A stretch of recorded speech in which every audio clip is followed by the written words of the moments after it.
నమస్తే స్పెషల్ ప్రోగ్రామ్కి స్వాగతం. దక్షిణ భారతదేశం నుండి పూణే ఫిల్మ్ ఇన్స్టిట్యూట్కి వెళ్ళి యాక్టింగ్ నేర్చుకున్న మొట్టమొదటి వ్యక్తి వీరే.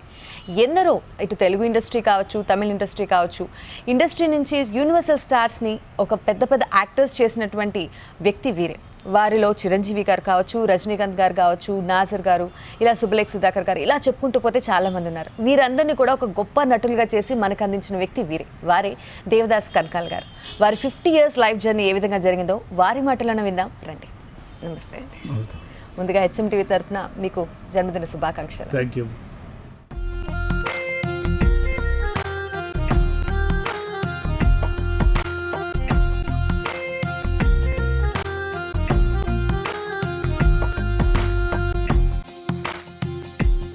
మీ లైఫ్ జర్నీలో ప్రతి ఒక్క ఘట్టం తీసుకున్న చాలా అద్భుతంగా అమోఘంగా కనిపిస్తూ ఉంటుంది సార్. స్టార్ట్ అవడం ఎలా జరిగింది మీ లైఫ్ జర్నీ అని? ఏముందమ్మా, మా ఊరు యానం. యానంలో అప్పటికి ఫ్రెంచ్ వాళ్ళు పరిపాలించేవాళ్ళు. మా నాన్నగారు ఫ్రెంచ్ గవర్నమెంట్లో ఉద్యోగం చేస్తున్నారు. మెజిస్ట్రేట్గా పనిచేసేవారు. మెజిస్ట్రేట్గా గ్రిఫియర్ అండ్ షాఫ్ అంటారు, అంటే రిజిస్టర్ ఆఫ్ కోర్ట్స్ అని. ఓకే. అక్కడ ఒక ఫెసిలిటీ ఏమిటంటే వాళ్ళు ఎలక్షన్స్ కూడా నిలబడవచ్చు ఈ గవర్నమెంట్ ఉద్యోగం చేస్తూ, మనకలా కాదు. సో మా నాన్నగారు ఎమ్మెల్యేగా నిలబడి ఎమ్మెల్యేగా గెలిచారు. సో అది విషయం. ఆ తర్వాత ఏం జరిగిందంటే భారతదేశ ప్రభుత్వం ఈ ఫ్రెంచి స్థావరాలు విలీనం చేసుకోవడం కోసం, కలుపుకోవడం కోసం యుద్ధం ప్రకటించడానికి లేదు, ఇంకో గవర్నమెంట్ మీద యుద్ధం ప్రకటించినట్టు అవుద్ది. అందుకు కనుక ఈ ఎమ్మెల్యేలు వీళ్ళంతా ఎవరైతే మా నాన్నగారు వాళ్ళను బయటకు వచ్చి ఉద్యమం నడిపారు స్వాతంత్రం కోసం.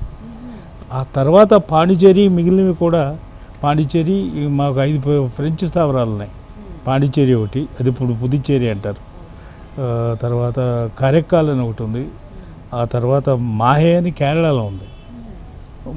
తర్వాత చంద్రనగర్ అని ఒకటి ఉండేదట కలకత్తాలో, అది నాకు ముందే కలిసిపోయింది. తర్వాత యానం.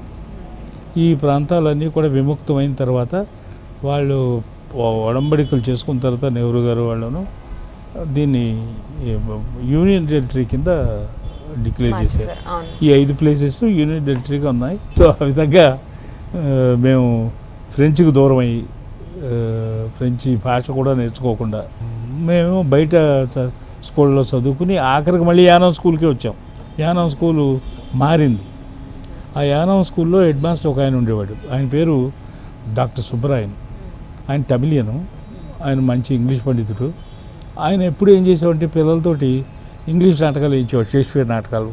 సీన్ తీసుకుని ఆ సీన్ని వీళ్ళ చేత ప్రాక్టీస్ చేయించేవాడు. It is like spotting. నేనేం చేయకుండానే అక్కడ రారా నువ్వు వేషం ఎద్దుగానే తీసుకెళ్ళి కింగ్ జాన్ అని షేక్స్పియర్ నాటకంలో ఒక యాక్ట్ చేయించాడు. షేక్స్పియర్ ఇంగ్లీషు అసలు మామూలు ఇంగ్లీషే రాదు, షేక్స్పియర్ ఇంగ్లీష్ ఎట్లా అర్థం ఉంది. ఆయన కూర్చోబెట్టి అర్థాలు చెప్పి ఇది ఇలా చెప్పాలి, ఇది ఇలా చెప్పాలని చెప్పించారు. చేసిన తర్వాత పెర్ఫార్మెన్స్ అయిపోయిన తర్వాత మా క్లాస్మేట్లు ఉండేవాళ్ళు, అందరూ మా పిల్లలు వచ్చి కంగ్రాచులేట్ చేశారు. దాంట్లో ఎక్కువ అట్రాక్టివ్గా ఉందంటే మా క్లాస్మేట్లు ఆడపిల్లలు వచ్చి, వాళ్ళు చాలా అందగత్తెలు, వాళ్ళందరూ వచ్చి పలకరించేటప్పటికి అమ్మో ఇదేదో బాగానే ఉంది, మనం ఇంకెక్కడ కూడా మార్కుల్లో కానీ ఇంకో దాంట్లో కానీ పట్టించుకోని వాళ్ళు మరి ఇదేదో నాటకాలు వేస్తే పట్టించుకునేటట్టున్నారే అని నాకు ఇంట్రెస్ట్ స్టార్ట్ అయింది. జీవనయానానికి మొదటి నది ఆడపిల్లే.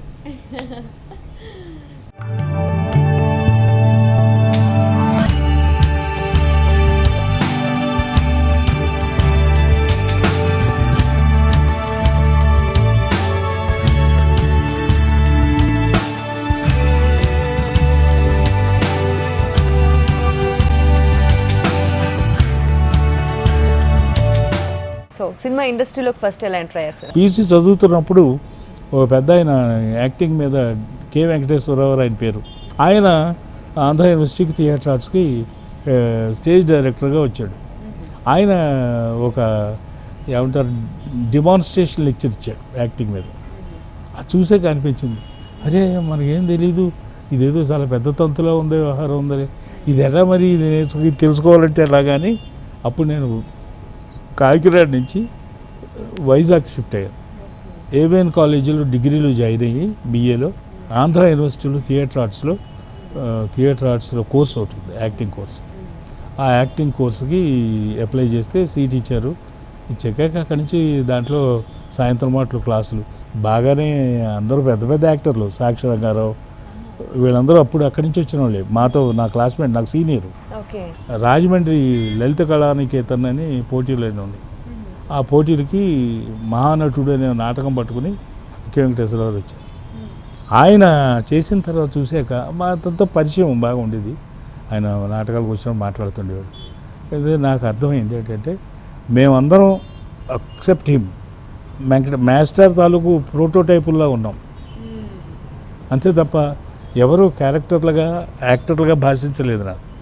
ఇదేందయ్యా ఇన్నేళ్ళు కష్టపడి దీంట్లో చేసిన తర్వాత ఏం నేర్చుకుంది ఉన్నట్లు కనపట్లేదు, మాస్టర్ ఇమిటేట్ చేయడం తప్ప. ఎలాగిది ఏమైపోయింది, నా కెరీర్ అంతా నాశనం అయిపోయింది. ఇప్పుడు నేను ఆ బిఏ అన్నా సరిగ్గా చదివింటే ఏ బిఏలో చదువుకుని మా నాన్నగారు కోర్టులో ఉద్యోగం సంపాదించుకున్నాడు, ఇప్పుడు అది లేదు అని చెప్పేసి. అంటే నువ్వేం బాధపడకు, భయపడకు, నీకు ఇదేమిటో తెలుసుకోవాలని జిజ్ఞాస ఉంది కనుకనే నువ్వు అలాంటి కంక్లూజన్ రాగలిగావు 3 ఏళ్ళు శ్రమపడ్డాక. నీకు పూనా ఫిల్మ్ ఇన్స్టిట్యూట్ ఉంది, అక్కడ యాక్టింగ్ గురించి నీకు కొంత విషయం తెలియచ్చు అని అతను వాళ్ళ ఇంటికి తీసుకెళ్ళి అక్కడ నాకు అతను లైబ్రరీ చూపించాడు. అతనికి ఆ లైబ్రరీ చూస్తే ఒక అరమార్లో పుస్తకాలు అవి, కానీ నేను ఆంధ్ర యూనివర్సిటీ థియేటర్ ఆర్ట్స్ చూడలేదు, అంటే లైబ్రరీలో చూడలేదు అన్ని పుస్తకాలు యాక్టింగ్ మీద, డైరెక్షన్ మీద. అక్కడి నుంచి పూనాకి అప్లై చేశాను, ఆల్రెడీ దగ్గర ఇచ్చాను. తర్వాత ఏమో ఇంటర్వ్యూకి పిలిచారు, అడయార్లో దిగి అక్కడ కూర్చుంటే అక్కడ చాలామంది మన యాక్టర్లు కూడా వచ్చారు. నాకు కరెక్ట్గా లీలామాత్రంగా గుర్తుంది, ఎస్వి రంగారావు కూడా వచ్చారు అని, జడ్జి కింద, ఎక్స్టర్నల్ జడ్జి కింద. ఆ షేక్స్పియర్ నుంచే మార్క్ యాంటనీ అని ఒకటి జూలియస్ సీజర్లో ఒక ప్యాసేజ్ ఉంటుంది, friends Romans countrymen lend me your ears, I come to bury Caesar not to praise him అని. అది బాగా బట్టి పెట్టా, బాగా చదివే. వచ్చిన తర్వాత అదేదో అక్కడ పెర్ఫామ్ చేశాను ఎస్వి రంగారావు గారి ముందు, వాళ్ళందరి ముందు. వాళ్ళందరూ మా ప్రిన్సిపాల్ ఉన్నాడు, రోషన్ తనేజా ప్రొఫెసర్ ఉన్నాడు, వీళ్ళందరూ చూసి బాగానే ఉందన్నారు. నాకు అసలు నమ్మకం లేదు నేను సెలెక్ట్ అవుతాను. ఎందుకంటే చాలామంది హైదరాబాద్ నుంచి వచ్చిన కుర్రాళ్ళు ఉన్నారు, వాళ్ళంతా హిందీ బాగా మాట్లాడగలిగే వాళ్ళు, మంచి గ్లామర్గా ఉన్నవాళ్ళు. మొత్తం మీద దానికి స్క్రీన్ టెస్ట్కి నన్ను కూడా పిలిచారు. సరే మేకప్ ఏదో వేసి ఇక్కడ కూర్చోబెట్టారు, చెప్పారు, చేసింది అయిపోయింది, వచ్చేటప్పుడు టెలిగ్రామ్ వచ్చింది, నువ్వు సెలెక్ట్ అయ్యావు, పూనా వచ్చి జాయిన్ అవ్వాలి. మా నాన్నగారికి మెసేజ్ ఇస్తే మాట్లాడితే సరే వెళ్ళు బయలుదేరి అన్నాడు. అంటే బయలుదేరి వెళ్ళాను. ఓకేనండి. పూణే ఫిల్మ్ ఇన్స్టిట్యూట్ నుంచి నెక్స్ట్ స్టెప్ దేవదాస్ కనకాల గారి లైఫ్లో ఏం జరిగిందో తెలుసుకుందాం. అందుకంటే ముందు ఒక చిన్న బ్రేక్ తీసుకుందాం. Stay tuned.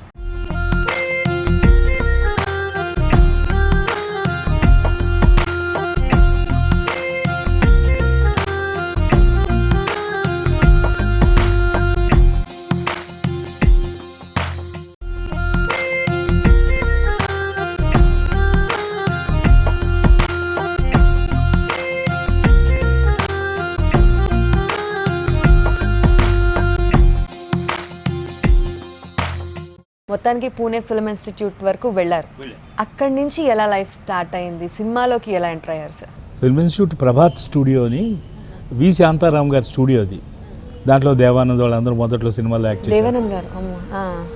అంత ఓల్డ్ స్టూడియో, మంచి స్టూడియో. అది కొన్నది గవర్నమెంట్ ఆఫ్ ఆంధ్రప్రదేశ్, ఇండియా కొని దానికి ఫిల్మ్ ఇన్స్టిట్యూట్ చేశారు. ఫస్ట్ టైం ఇన్స్టిట్యూట్ ఎస్టాబ్లిష్ చేయాలి అన్న ఫీలింగ్ రావడంతో ఆ పని చేశారు. సో ఇది ఆల్ ఇండియా లెవెల్లో ఉన్న ఇన్స్టిట్యూటు. దాంట్లో సీట్లు చాలా మినిమంగా ఉంటాయి. ఒక్కో డిపార్ట్మెంట్లో 10, కొన్ని చోట్ల 6, 7 కూడా ఉంటాయి. ఎందుకంటే వాళ్ళకి కాంపిటేటివ్గా స్టూడెంట్ లేకపోతే తీసుకోరు.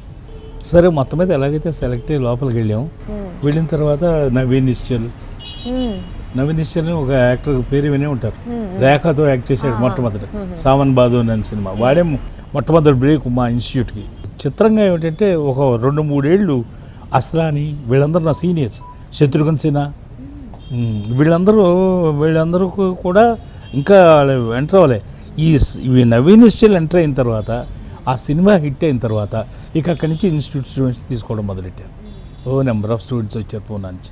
అక్కడ వాళ్ళ మధ్య నాకున్న కాంపిటీషన్ ఏంటంటే వాళ్ళంతా ఆజానుబాహువులు, మంచి రంగు, మంచి కన్ను ముక్కు తీరు, సుందరాకారులు, మగాళ్ళు ఆడపిల్లలు కూడా.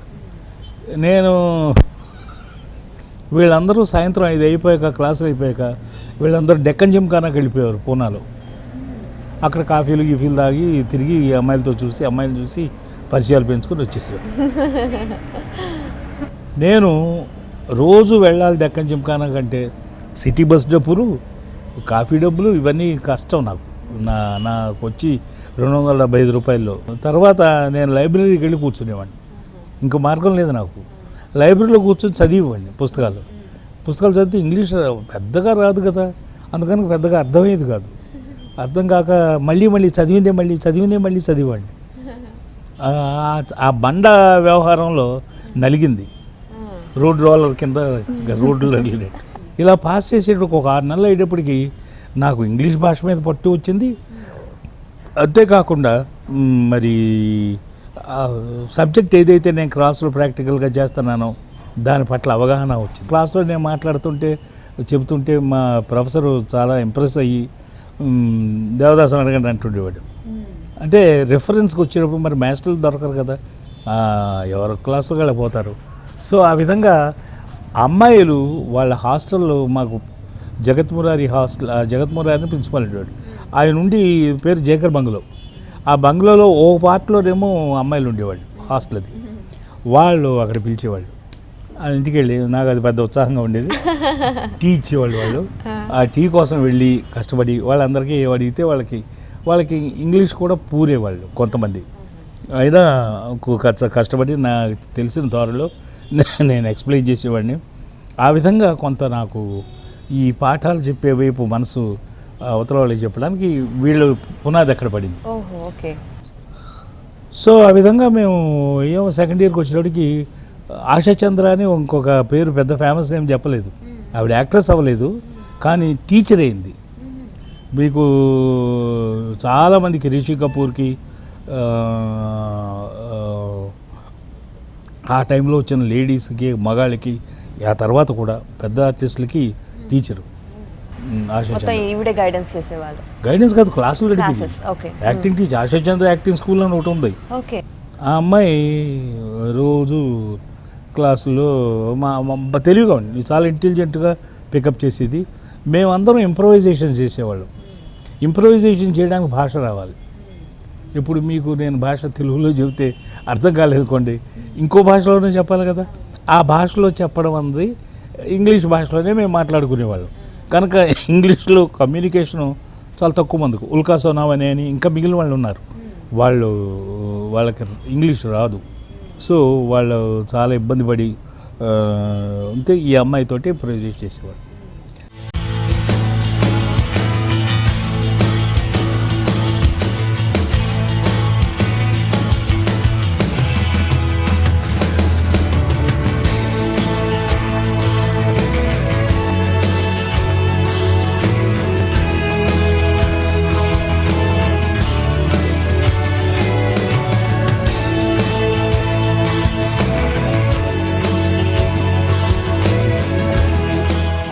ఓకే సార్, మరి ఇప్పుడు ఇక్కడ నుంచి సినిమా ఇండస్ట్రీ మెడ్రాస్కి ఎలా వెళ్ళారు, అక్కడ ఎలా స్టార్ట్ అయింది? నేను మెడ్రాస్ వచ్చేసిన తర్వాత అక్కడ కూర్చుని చూసా.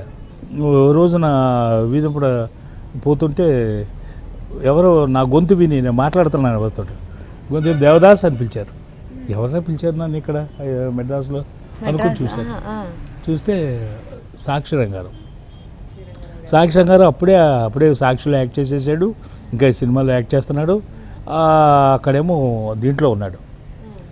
పైకి రమ్మన్నాడు, పిలిచేళ్ళు వెళ్ళిన తర్వాత నువ్వు ఇక్కడే ఉండు, అక్కడెందుకు హోటల్లో ఎలా ఉంటావు అని చెప్పేసి ఆ విధంగా అతను రూమ్లో పిలిచాడు.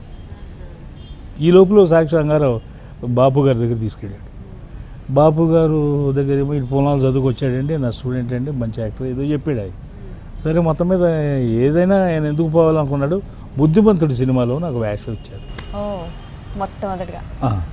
ఆ బుద్ధిమంతుడి సినిమాలో వేషం వచ్చిన తర్వాత సరే వేషం వచ్చిందని ఉత్సాహం ఉంది, కానీ తీరా షూటింగ్కి వెళ్ళిన తర్వాత నాగేశ్వరరావు పక్కన, నాగేశ్వరరావు హీరో, దాంట్లోనేమో ఒకడెవడో దాంట్లో మా స్టూడెంట్స్ జట్లో ఒకడు ఇది విజయ్ చంద్ర కూడా దాంట్లో ఉన్నవాడే.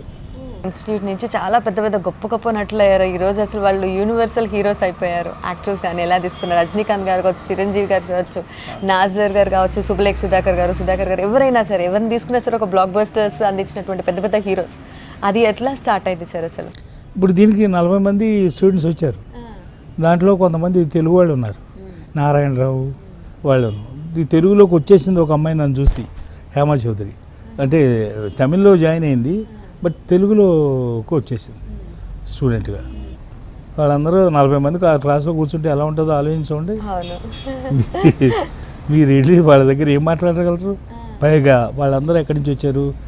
బెంగళూరు నుంచి, మెడ్రాస్ నుంచి, అలాగా వాళ్ళు పెద్ద పెద్ద సెంటర్ నుంచి వచ్చిన వాళ్ళు.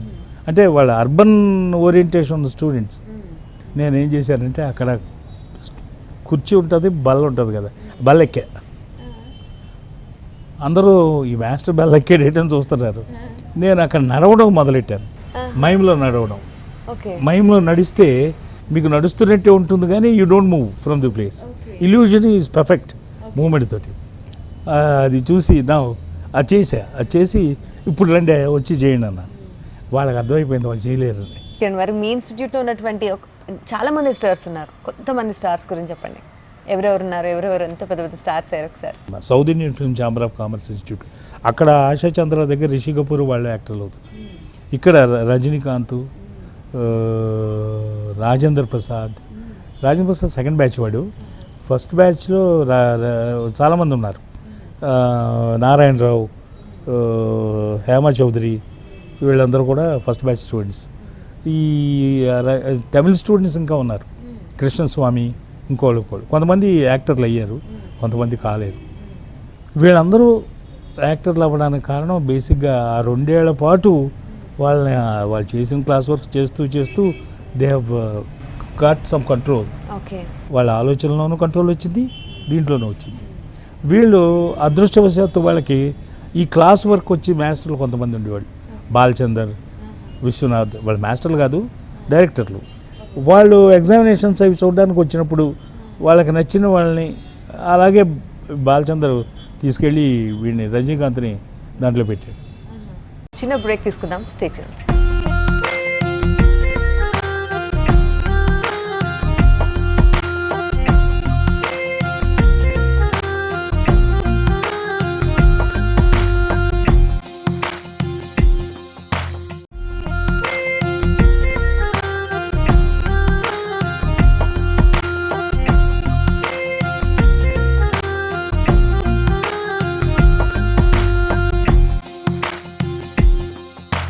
రజనీకాంత్కి 4 సినిమాలు ఒకేసారి హిట్లు అయినాయి, 4 భాషల్లో.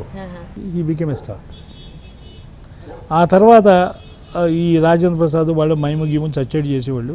మొత్తం మీద వాళ్ళకు కూడా పైగా వాళ్ళకి ఆ ఏజ్లో సన్నటి ఫీబుల్ ఫిజిక్లు అయినా నెమ్మదిగా తరుచుకుని వాడికి అదృష్టవశాత్తు మంచి డైరెక్టర్లు దొరకడం. దాంతో వాడు నారాయణరావును కూడా బాలచంద్ర తీసుకున్నాడు. జ్ఞాపకం ఉందా మీకు ఆ ఫిల్మ్? ఇది తాళికట్టు, శుభవేళ, మెడలో కళ్యాణం, అలా ఆమె మిక్కిరి అవన్నీ అతను పేరు తెచ్చిపెట్టి యాక్టర్గా చిత్రమైన ప్రయోగాలు చేయడం, అవి వీళ్ళు చేయించడం వీళ్ళ చేత, అది జనంలోకి వెళ్ళి పేరు తెచ్చిపెట్టింది. ఆ విధంగా ఇండస్ట్రీలోకి కొత్త యాక్టర్లు ఎంటర్ అయ్యారు. వాళ్ళు సిన్సియర్గా ఉండేవాళ్ళు మొదట్లో. రజనీకాంత్ ఇప్పటికీ సిన్సియరే. వాళ్ళందరికీ కూడా ఈవెన్ తర్వాత బ్యాచ్ల్లో వచ్చినటువంటి వాళ్ళు ఉన్నారు కొంతమంది, భానుచందర్ అని, రజనీ, వీడెవడో చిరంజీవి అని, వీళ్ళందరూ కూడా సిన్సియర్గా చేసేవాళ్ళే. చిరంజీవికి ఉన్న పెద్ద అసెట్ ఏమిటంటే మూమెంట్ విపరీతంగా చేసేవాడు. మ్యూజిక్ పెట్టుకుని బాడీ మీద ఊరికే ఆడు ఏదో ఒక ఐడియా అనుకుని చేయడం, ఎక్స్ప్రెస్ చేయడం. అది it help him to gain the stardom there in films. వాళ్ళు వీళ్ళందరూ కూడా పెద్ద యూనివర్సల్ స్టార్స్ అయిపోయారు సార్. వాళ్ళతో ఇప్పుడు మీకు సత్సంబంధాలు ఏ విధంగా ఉన్నాయి? వాళ్ళందరితో ఇప్పుడు మామూలుగానే ఉంటాయి. నేను మాస్టర్నే, నాకు ఆ ఫీలింగ్ పోవాలి కదా. వాళ్ళు అలాగే ట్రీట్ చేస్తారు. మాస్టర్ అంటారు తప్ప రే దేవదాసురా అని అంటారు. ఓకే సార్, మరి తర్వాత మీ ఫ్యామిలీ జర్నీ ఎలా జరిగింది సార్? ఇప్పుడు మీ అబ్బాయి రాజీవ్ కనకాల గారు కానీ, అమ్మాయి సుమా గారు? రాజీవ్ కనకాల వాడు పుట్టి ఆ తర్వాత ఈ మేడం ఏమో క్లాస్ చేస్తుంటే అక్కడెక్కడ పడుకోబెట్టేవాడు. ఈ ఆర్టిస్టులంతా ఆయన ఎత్తుకునేవాడు. సో న్యాచురల్లీ చిన్నప్పటి నుంచి అంత సత్సాంగత్యం ఉన్నప్పుడు వాళ్ళకి సైకలాజికల్గా తర్వాత వాళ్ళ కళ్ళ ముందు వీళ్ళు పెద్ద ఆర్టిస్టులు అయ్యారు. ఓకే, అది డెఫినెట్గా వాళ్ళకి gives them much this thing కదా. అలాగే శ్రీలక్ష్మి కూడా, అమ్మాయి కూడా. సో వీళ్ళు వస్తే నేను చెప్పాను, శ్రీలక్ష్మి నువ్వు మిగిలిన మన ఉద్యోగాలు చేయలేము, చచ్చివి కాబట్టి యాక్టింగ్ పనికొస్తుంది అంటే నేను చేయను అనేది. ఎందుకనేది అంటే వాళ్ళ అన్న యాక్టర్ కనుక తను అలాగా కేటగరైజ్ అవ్వటం ఇష్టం లేదు. ఓకే, అంటే మీకు అమ్మాయి అబ్బాయి ఇద్దరిలో అమ్మాయి అంటే బాగా ఇష్టం అని విన్నాను. ఎవరు చెప్పారు? తెలిసింది సార్. అమ్మాయి అంటే సర్వసాధారణంగా అందరికీ ఇష్టం, కానీ రాజా అన్న నాకు చాలా ఇష్టం. ఎందుకంటే వాడు నాకు తెలిసి వాడు ఈ యాక్టింగ్లోకి వచ్చి చాలా మంచి వేషాలు చేశాడు. నేను చేయలేని వేషాలని వాడు చేశాడు. నేను చేయలేను, to tell the fact.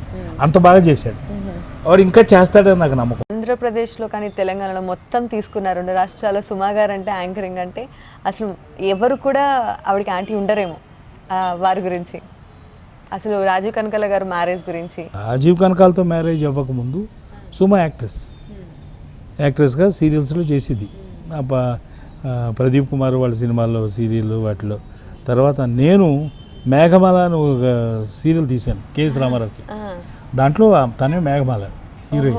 Okay, అప్పుడు రాజీవ్కి వచ్చిన వేషం ఉండి అక్కడికి వచ్చేవాడు షూటింగ్ దగ్గరికి. ఈ సుమని దగ్గర నుంచి క్లోజ్ క్వార్టర్స్లో చూసాక షీఈ్ వెల్ బిహేవ్డ్. ఈ అమ్మాయి మన ఇంటికి వస్తే బాగుండే అనుకునేవాడిని నేను. అయితే ఎప్పుడు ఎవరి దగ్గర రాలేదు. ఆ తర్వాత కొంతకాలానికి రాజీవ్ మరి ఏం మాట్లాడాడు, ఏం చేశాడు, వచ్చి నేను ఆ అమ్మాయిని చేసుకుని అయినా మాకేం అభ్యంతరం లేదు. నేను సుమ ఫోన్ చేసింది ఒకసారి, అంకుల్ ఇలాగా నేను రాజీవ్ చూడమ్మా నాకేం అభ్యంతరం లేదు, మీ అమ్మ నాన్న చేస్తే సరే, చేయకపోతే నా దగ్గరికి వచ్చాయి, నేను తీసుకెళ్ళి మీ ఇద్దరికి పెళ్లి చేస్తాను.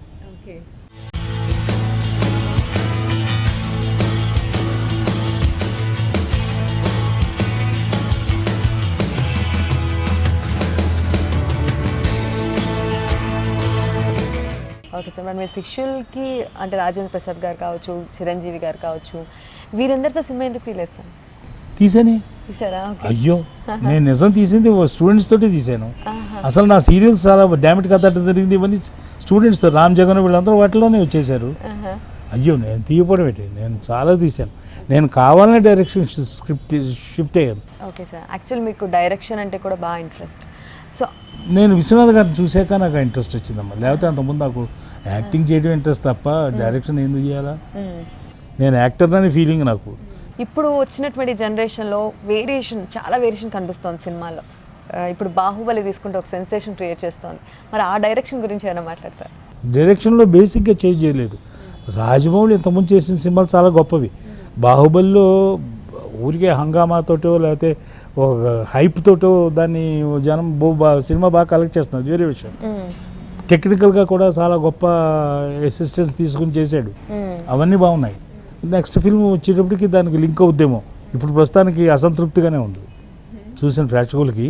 It's not a full finished film తాలూకు ఇది లేదు. సైలో మీకు ఆ ఫీలింగ్ ఉంటుంది. లేకపోతే విక్రమార్కుడిలో కూడా చాలా అద్భుతమైన క్యారెక్టరైజేషన్స్ అద్భుతంగా ఉంటాయి. ఆ లెంగ్త్ రాదు దీంట్లో. బహుశా సెకండ్ హాఫ్లో అది వస్తుందేమో. ఒకటే ఫిల్మ్గా తీసి దాన్ని కట్ చేసి రెండుగా పెంచుకోవడం మూలంగా చేసిన పని మూలంగా కొంచెం అసంతృప్తికి కారణం అయి ఉండొచ్చు. But he has done his best. Okay, ఇప్పుడు వచ్చినటువంటి జనరేషన్లో వచ్చినటువంటి ప్రతి ఒక్కరు కూడా నటన కోసం వస్తున్నారు, నటిస్తున్నారు, కానీ ఎక్కువ సినిమాలో ఉండట్లేకపోతున్నారు సార్. దాన్ని నటన కోసం వస్తున్నారంటే నటించడం అంత గ్లామర్గా వస్తున్నారు. నటించాలి అనుకున్న వాళ్ళకి ఆడగానే మొగ్గాని వాళ్ళకి ముందు సబ్జెక్ట్ తెలియాలి. దాంట్లో ఏం చేస్తే ఏం వస్తుందో, ఎలా చేస్తే ఎఫెక్ట్ వస్తుందో అది తరో ఐడియా ఉండి కొంత నేర్చుకుంటారు వాళ్ళు కెమెరాల ముందు. అలా వెళ్ళాలి తప్ప ఇవాళ కాకపోతే రేపన్నా తెలుస్తుంది ఎంతమంది కొత్త వాళ్ళు వచ్చారు, ఎంతమంది కనెక్ట్ అవుతున్నారు, ఎంతమంది కనెక్ట్ అవ్వలేకుండా వెళ్ళిపోతున్నారు. ఓకే సార్, మరి ఇప్పుడు ఇండస్ట్రీలోకి వచ్చే వారికి మీరు ఏం చెప్తారు సార్? ఏం చెప్పాలి, ఎవరి అదృష్టం వాళ్ళది. అయితే ఒకటి, అదృష్టం మీదే పూర్తిగా డిపెండ్ అవ్వడం మంచిది కాదు. They have to work hard. Allu Arjun వీళ్ళు మరి ఎంత హార్డ్ వర్క్ చేశారు, హార్స్ రైడింగ్ దగ్గర నుంచి ఇంకోటి దగ్గర ఇవన్నీ కూడా మరి అవంతా పట్టుదల పట్టుకుని చేస్తుంటే వాళ్ళు పక్కన చిరంజీవి కొడుకు కూడా వాళ్ళు అవన్నీ చేస్తున్నప్పుడు మరి ఇక్కడ కొత్తగా వచ్చే వాళ్ళు ఏమీ లేకుండా ప్రిపరేషన్ లేకుండా వచ్చి నేను ఆడియన్స్ కనెక్ట్ అయిపోవాలంటే ఎట్లా కుదురుతుంది? ఓకే సార్, మీ లైఫ్లో జరిగిన అన్ని గోల్డెన్ డేస్ని మాతో షేర్ చేసుకున్నారు. మీ నుంచి నేర్చుకోవాల్సింది చాలా ఉంది, తెలుసుకోవాల్సింది చాలా ఉంది. Thank you so much. Thank you. HM TV తరఫున మీకు మరోసారి జన్మదిన శుభాకాంక్షలు. హెచ్ఎం టీవీ ప్రేక్షకులకు అందరికీ నా హృదయపూర్వక నమస్కారం.